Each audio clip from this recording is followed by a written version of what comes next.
तर युद्धजन्य परिस्थितीसाठी महाराष्ट्र शासन सज्ज आहे। राज्याच्या मुख्य सचिवांनी तातडीची बैठक बोलावली आहे।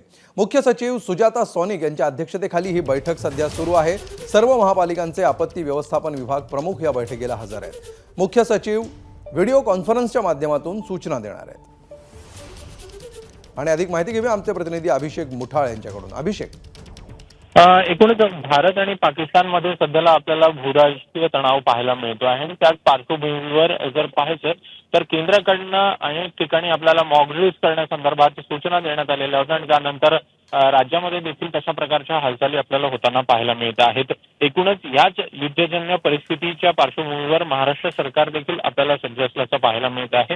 राज्याच्या मुख्य सचिवांकडून या संदर्भात बैठक बोलावण्यात आलेली आहे आणि याच संदर्भात ही बैठक आपल्याला होताना पाहायला मिळते आहे। प्रामुख्याने आपत्ती व्यवस्थापन जे विभाग आहेत त्याचे सर्व प्रमुख आपल्याला बैठकीला पाहायला मिळत आहेत आणि एकूणच मुख्य सचिव व्हिडिओ कॉन्फरन्सिंगच्या माध्यमातून एकूण नेमका काय सूचना या सगळ्या आपत्ती व्यवस्थापन विभागांना देतात सर्व पालिकांच्या, हे बघणं महत्त्वाचं असेल। धन्यवाद अभिषेक या सविस्तर माहितीसाठी। एबीपी माझा, उघडा डोळे बघा नीट।